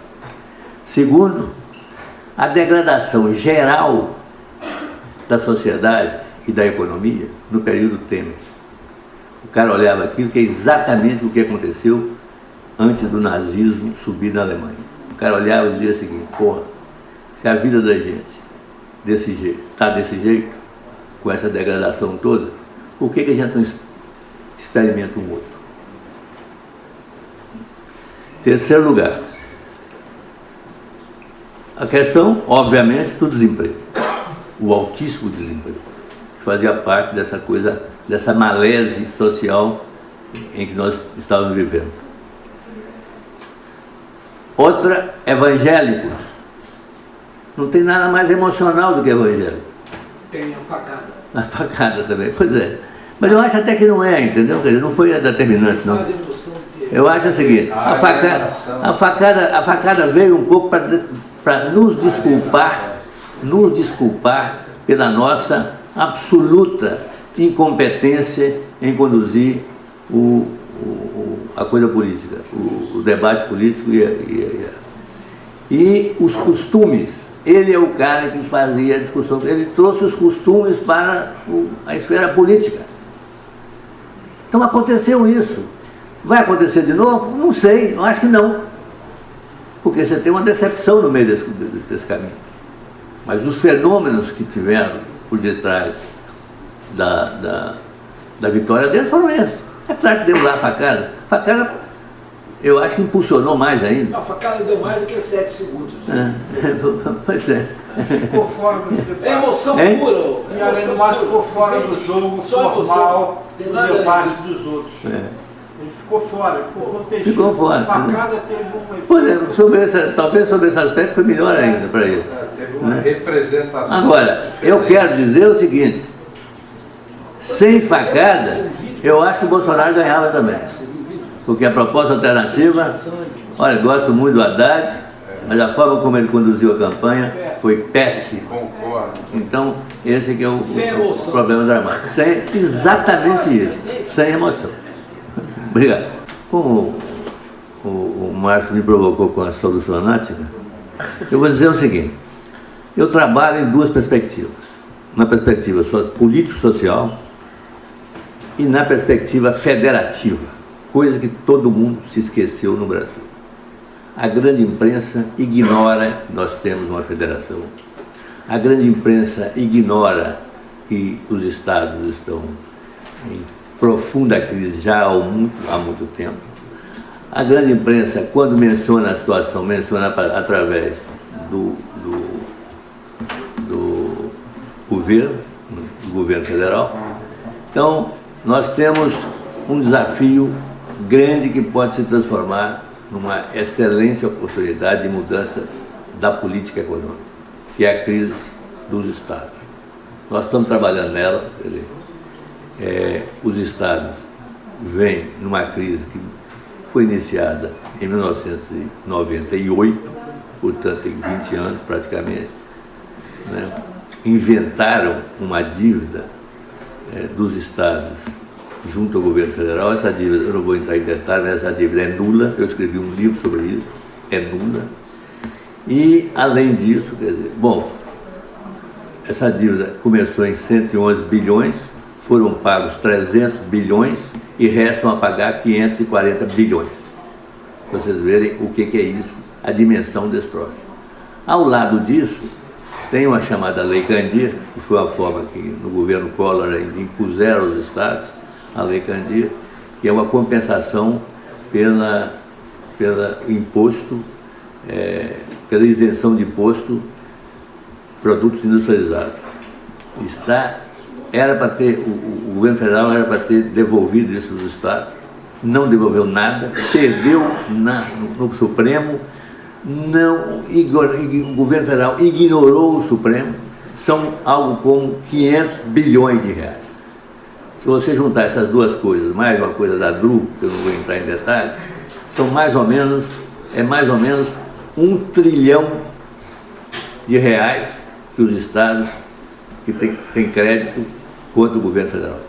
Então, quando tem essa briga aí com o Dino, com o cara lá de Paraíba, com o Hélio, essa coisa toda, os caras têm toda razão, e eu espero que eles deem um cheque-mate no governo federal. Eu vou te dizer o seguinte: em outros tempos, não são os atuais, mas em outros tempos, isso era motivo de quebra do pacto federativo. E eles vão ser forçados a colocar isso politicamente porque não tem dinheiro.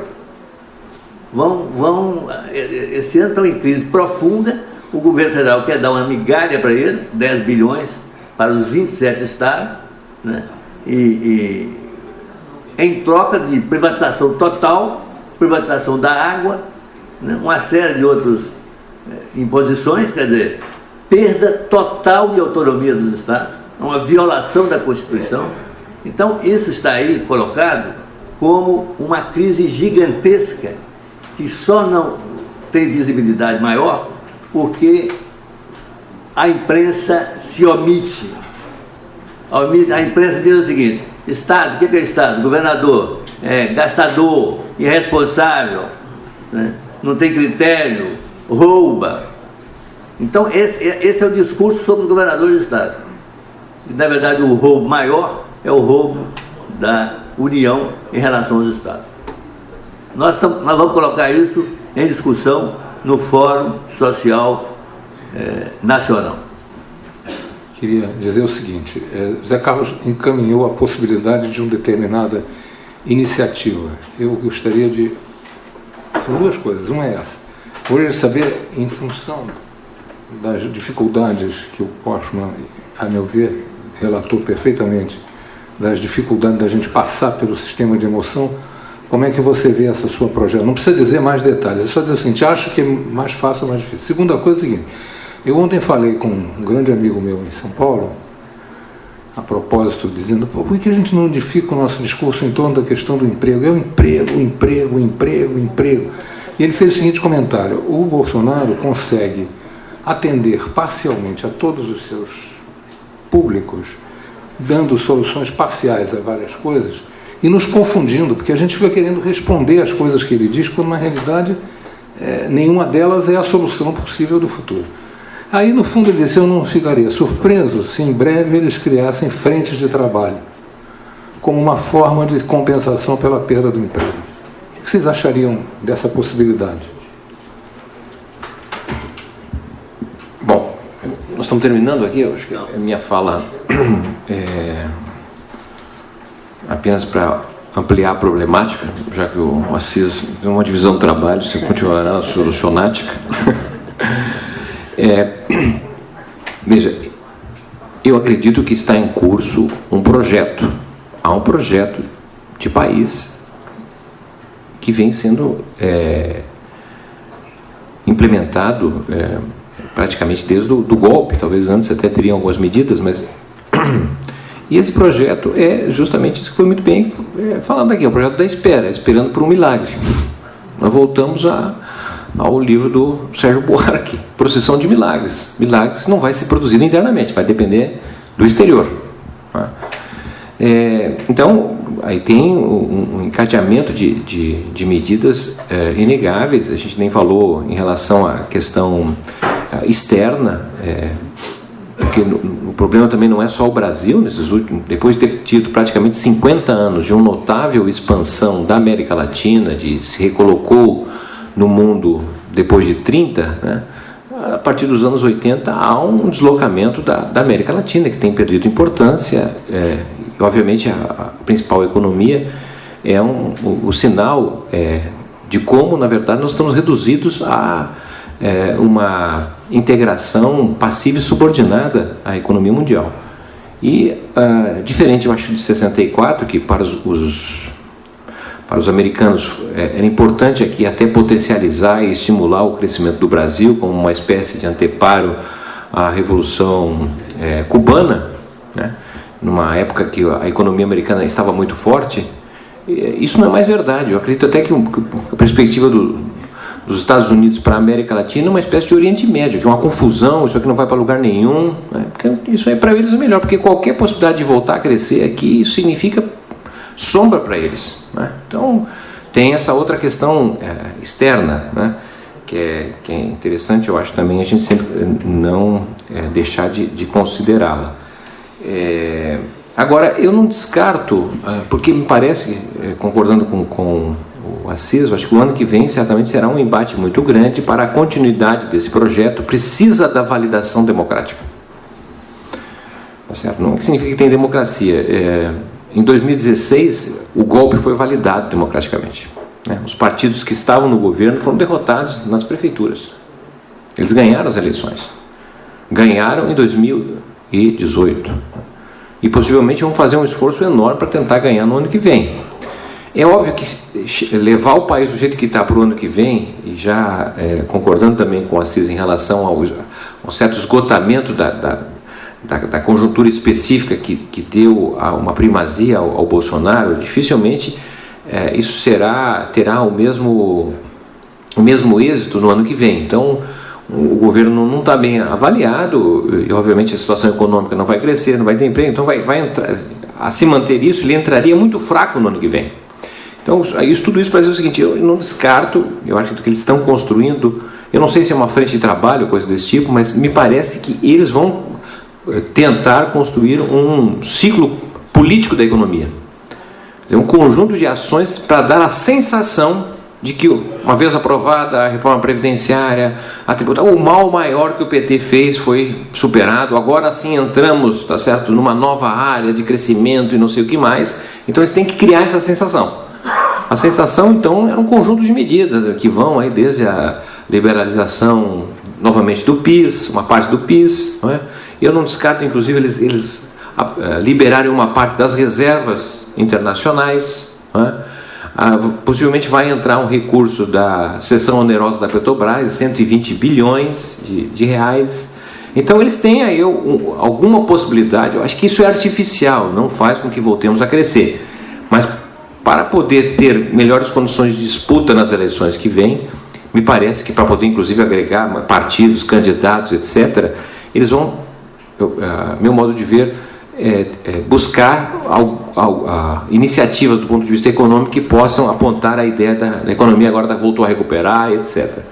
E a segunda coisa que me parece importante também resgatar, que a eleição de 2018, em 2016 já tinha sido alguma coisa assim, mas em 2018 ela acabou com um centro gravitacional que, de certa maneira, foi primordial entre 1994 e 2014. Havia um centro de gravitação entre PT e PSDB. Tá certo? Em 1994, embora tenha ganho no primeiro turno, o Fernando Henrique, a somatória dos votos de Fernando Henrique e de Lula representaram 81% dos votos do país, votos válidos. Né? Em 2014, Dilma e Aécio, a somatória dos votos no primeiro turno deu 72% dos votos. Né? Então havia uma polarização PT-PSDB. Se a gente somar os votos do Haddad com o do Alckmin em 2018, deu 32% dos votos. Ou seja, me parece que há uma polarização, eu não sei isso aí, vamos ver, mas de um lado é o partido da Lava Jato, seja o que significa isso. Né? É o Lava Jato, é a nova política, é anticorrupção. De outro lado, em 2018 foi o PT, tá certo? Talvez não seja em 2022, né? Mas é uma outra centro gravitacional que está sendo constituído. Pode ser uma frente de partidos, está aberto esse campo. Né? É isso. Cristiano, eu quero fazer só uma observação para você. Não é, o projeto deles não é que eles venham, os investidores venham, porque tem uma pré-condição para isso. A política está na pré-condição. A pré-condição é varre da frente o setor público. Os externos, os investidores, só virão se tiver um efeito aquilo que os economistas chamam de crowding out. Você tem, o Estado tem que parar de empurrar para fora o setor público. Isso está formalizado em boa parte da economia ortodoxa liberal. Tá certo? É explícito. Tem que fazer, tem que sair fora do setor público.